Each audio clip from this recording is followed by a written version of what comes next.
We're seeing images now of the president touring Dawson Springs in Kentucky, getting a very personal look at the destruction left in the wake of the deadly tornado outbreak this weekend. We're awaiting his remarks, as I say, from the president. There he is.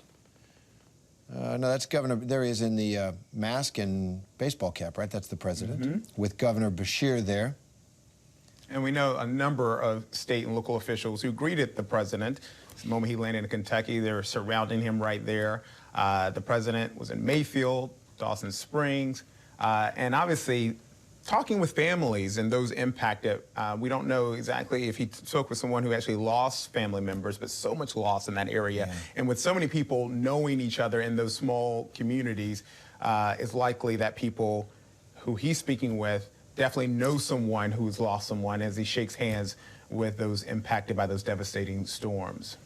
Yeah, this is one of the roles the president performs in our system, in our country for so many years. Let's bring in ABC News political director Rick Klein and ABC News White House correspondent Mary Alice Parks now to join us with their understanding of what's happening. Mary Alice, I just said this is one of the things we expect presidents to do when there is a disaster, to represent the nation and to use their position of leadership to try to bring some comfort and understanding to people who've been through trauma.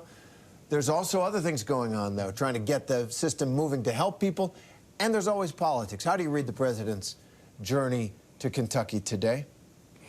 You're exactly right, Terry. The president is trying to bear witness. This is one of the most powerful things that politicians do, which is to listen and try to take back what they've heard to Washington to see how they can help and how they can help better.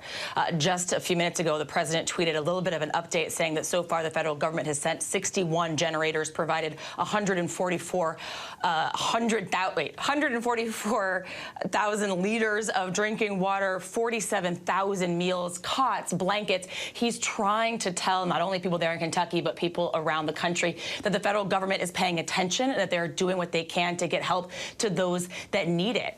Earlier today, we heard President Biden direct the federal agencies to think outside the box, think beyond just the normal FEMA disaster relief, but to think long-term about how federal agencies can use their resources creatively to help these communities as they rebuild, understanding that that kind of rebuilding is going to take a long time.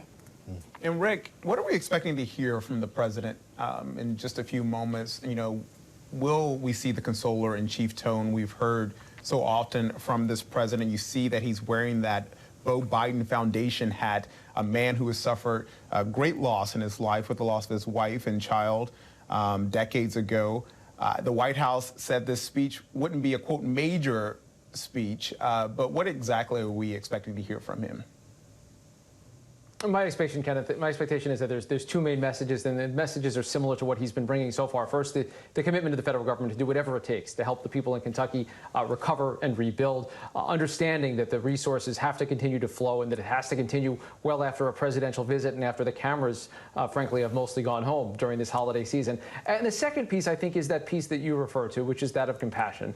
And we heard him say, I thought, something rather interesting earlier in the day, just to state the plain fact, no red tornadoes or blue tornadoes. And I think the point he's trying to make is, yes, there's a lot of political hostility out of it, some of it even greeting his motorcade upon arriving today in Kentucky. But the bottom line of Americans coming together, some of the heartwarming stories we've heard of people helping each other, crossing across state lines, across any kind of socioeconomic or racial divides to try to help each other during this moment. There's an important symbolism in that, and it's in some ways something that President Biden is well suited for. As you mentioned, his own tragedies in his life. We saw it on display last week just at the memorial service for former Senator, the late Senator Bob Dole. And you see this sense that Biden brings a real humanity and compassion to the recovery mission, understanding how difficult it is and how unspeakable this tragedy was.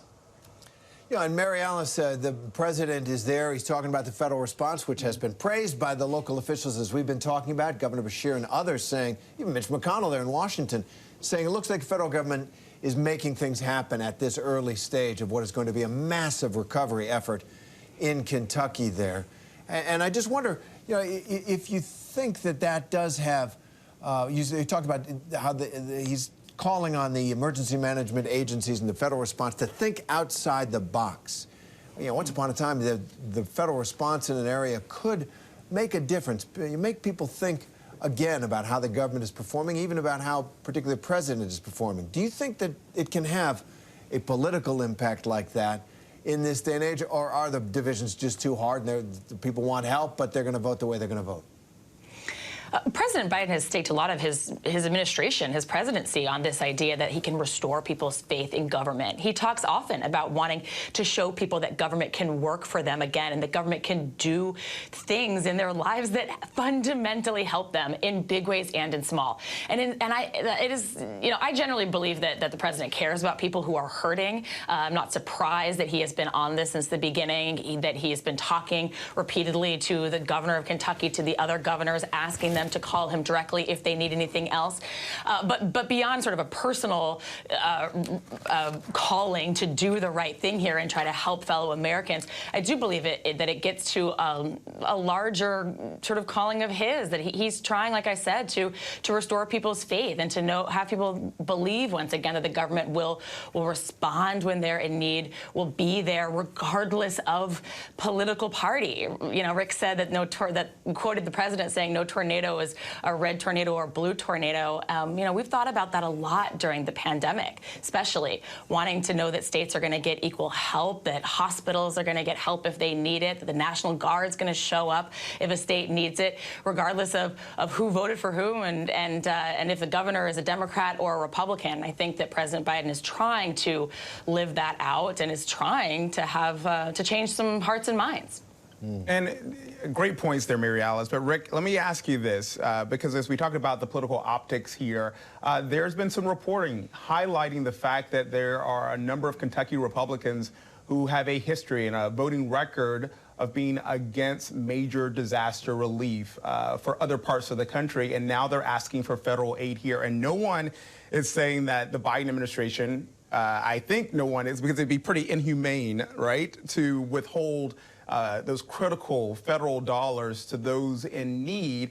But does the president have any type of leverage here when it comes to his agenda, especially when it comes to infrastructure or social spending, the people infrastructure, which is now the big focus of that battle on Capitol Hill? Does he have any leverage here? Sure. I mean, I think there's an opportunity for the president to highlight, as Terry said, the impact that federal government can have. But I've been struck just in the last couple of days by some buttons he's not willing to press. A lot of questions about the severity of the storm and how it relates to climate change. President Biden made clear he believes that to be the case, but he also doesn't want that to interfere with the ongoing and very tense and difficult negotiations over the Build Back Better Act, where a lot of the criticisms have come from Senator Joe Manchin, a coal country senator who's skeptical of some of these climate change initiatives. He doesn't want to really link the two things. And I don't think there's any thought now that suddenly Senator Rand Paul or Senator Mitch McConnell are going to support the Build Back Better Act or that any of the funding is going to be held hostage to those kind of demands. I think, though, it gives the president an opportunity to recast the debate a little bit, talk about the importance that government can serve, and mainly give people a sense of hope and a sense of unity and compassion during a difficult time. So I think there's ways to press a political advantage that are a little more subtle. I think we had an ex-president, the last president, who was a little less subtle in some of the machinations and the communications he had, even around disasters. But I think in this case, we've seen President Biden try to tone it down a little bit and use it as an opportunity for the style of governance he's thought and the kind of president that a lot of Americans expect to see in a moment like this. And that is his bet, that he came into office thinking he could cut through the divisions by making the government work in a normal way for people, and they would feel the impact and the country would calm down. So far, that's not happening much, but there he is in Kentucky with that goal, without overt, as Rick says, political interest. He just wants to make the government work for our fellow citizens who have been hurt so bad there and have such a long road to recovery. Boy, you look at those pictures. That's years to rebuild those towns. Years to be rebuild, and it's interesting to see the amount of hugs we're seeing there, especially in the pandemic. We always talked about how President Biden likes to hug, he likes to console, and now he's back to that because we are in a different age of this pandemic when it comes to vaccines and mandates, and you see the president there with his arms around a lot of people. And we see the scale of the problem and the challenge that the people in those communities needing the assistance and the help of the federal government face. So Hi, everyone. George Stephanopoulos here. Thanks for checking out the ABC News YouTube channel. If you'd like to get more videos, show highlights, and watch live event coverage, click on the right over here to subscribe to our channel. And don't forget to download the ABC News app for breaking news alerts. Thanks for watching.